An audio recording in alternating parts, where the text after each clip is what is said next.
Sauce123. I think having the jacks here, or the jack is kind of bad, I guess. Yeah, I guess. Hello. How's everyone doing tonight? Today we're gonna play some 500 Zoom again. Looks like there's some people in the pool, so yeah, let's hop in. 3 tables, the usual. As you can see, I changed up the theme. Thought maybe it would bring a little bit more run good, you know, because that totally matters. Rolling low here, we'll just call. 72, we'll bet. Also, I'm wearing the Colts hoodie again today because they're winning. Got to show some pride in my team. Big one this week, this Sunday versus Tennessee. Pretty good flop for us versus Demon Doink. Calling here. I think rolling at 50, we'll call.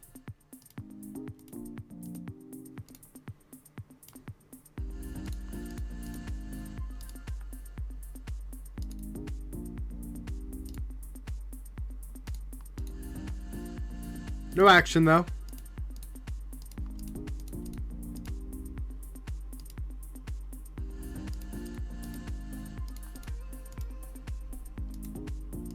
Just thinking about betting this, calling for sure.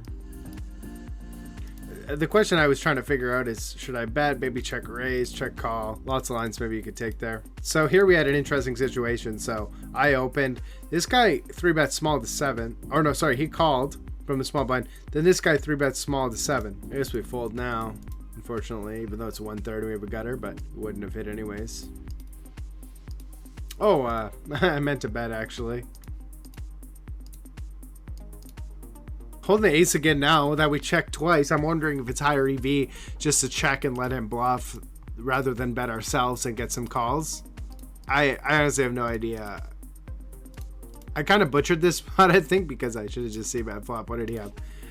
I mean, come on. He doesn't bluff 10-6? Come on. I mean, I guess it's 10 high, king, queen, kicker because the paired board, but still. So this is interesting because I don't think on the flush you're supposed to have many big bets. I think it's generally supposed to be small. I think we have to call though, but I think this is definitely interesting. I'm definitely checking, but I'm curious to see what he has.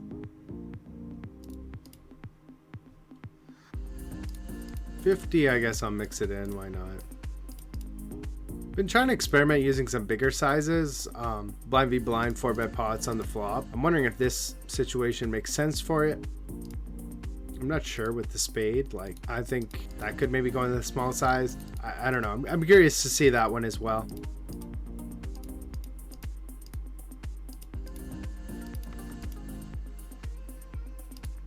I know we're playing likely a recreational, but I think our hand just plays best as a check here. I don't think anything else to do but check. I know we rolled the 95, but we just have so many other hands to call before we have to dive into the 7s. I think we're gonna fold this one this time. I know it's a recreational, it's hard to fold versus them and stuff, but yeah, grind deal sin. I ran some pre-flop sims. So I ran some pre-flop sims using simple pre-flop, and I just tested a bunch of different 4-bet sizes, and the size that was actually used most often was the smaller 4-bet size. And I think it kind of makes sense because big blind is 3-betting a more polar range, so when you 4-bet, you don't need to 4-bet as big to get the amount of folds needed. At least that's why I think it uses that smaller size.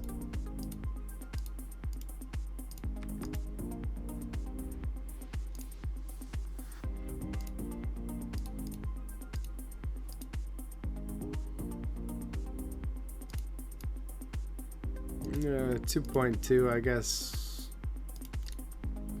Maybe this is loose to call. Maybe it's not. I honestly don't know. I haven't looked at the flatting ranges in a really long time, let alone 2.2 flatting ranges.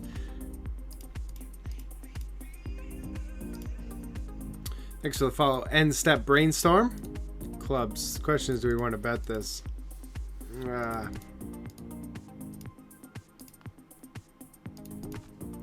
If you guys want to run a little bit better, change to a blue table with white cards. Usually don't do that, but whatever. Here.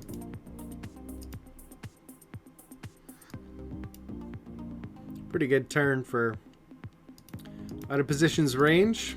Should bet quite a lot. I like the size though, so we'll continue.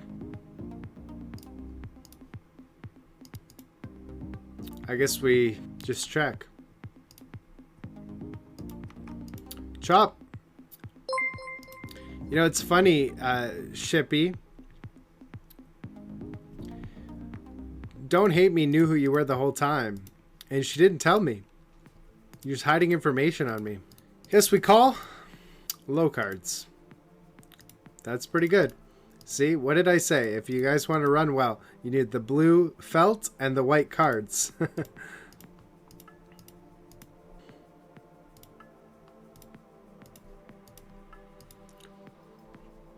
I mean, no reason to raise.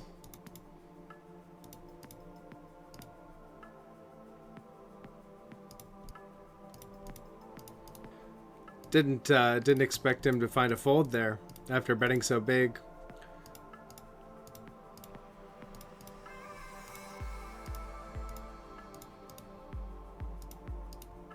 Unfortunate river. I'm wondering if... okay. It's probably more EV to let him try and buff than to just block and hope to get caught by something, I think. Like that. I haven't had the leaderboards in a few months, and I would assume that was because I was in the trial, where if you were in the trial, everybody had 40% and 25% chest, so we all had 65%. Here, even versus the overbet, I think we can actually still have some raises. The problem is we rolled 10, so call, I guess. That's pretty good. I wonder versus the overbet, or... yeah, so versus overbet on the flop, the paired flush card. Should we have donks? Maybe. Let's do it. But I'm not really sure because his range still will have some flush draws. Like if that was just like the 3 of hearts, okay, I think there'd be quite a bit of donks. But that one, I don't know. Maybe. That'd be an interesting one to look at.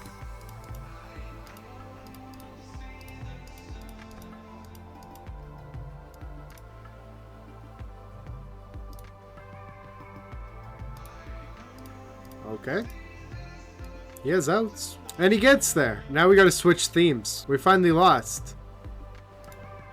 However, she puts in probably more of her volume in the Eastern time, in the morning, afternoon, early evening-ish times where I probably play a little bit later. But sometimes we overlap if I have free time to play. Thanks for the follow, Marcitco.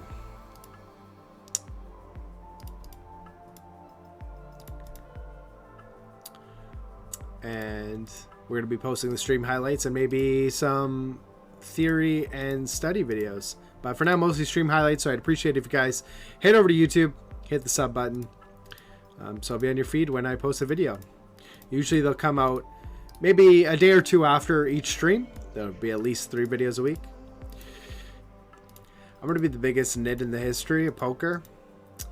I'm totally unsure how to play 4-bit pod. I am likely the biggest nit in history for checking that. The problem I was just trying to think is, what am I targeting? Is it enough calls versus the slow plays? Like, sure, maybe you could say if he checks there on the river, he never has a better hand. I mean, I don't really know. I mean, maybe there could be some slow plays, but like when we shove, what are we hoping to get called by here, especially with no spade? Yeah, am I just the biggest nit in history for not betting this, or what? Interesting spot.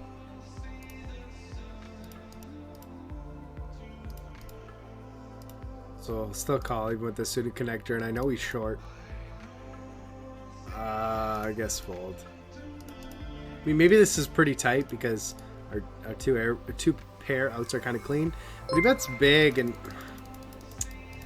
I don't know. What do you think? Should I just have floated once and then saw what happened? Sauce123. I don't even know we're playing. He almost deserves his own tag.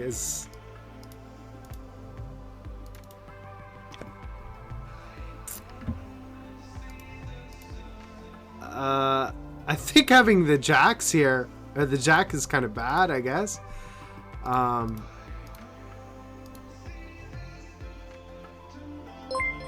Yeah, I guess you got me, Sauce. Yeah, I think I have to fold that. I'm not sure about that fold, the ace jack, but I thought he retired though. Like in his last Rio video, he was talking about how he hasn't played much poker since January. I've seen him in the pool a couple times. Maybe he's making more videos. But yeah, I thought he basically retired. I wish he stayed retired. All right, let's see how we did this session. Unfortunately, another losing one. It's been quite the streak at 500. We've been losing, what is it, 3-4 streams in a row. But what can we do? Make sure you hit the follow button to get notified when I go live. We'll be back on Saturday, probably around noon, 1 p.m. Eastern. But other than that, we'll be back on Saturday. Thanks everyone for tuning in. We got lots of new follows. We're over 550 now, which is nice. So yeah, we'll be back on Saturday. Talk to you guys then. Bye for now.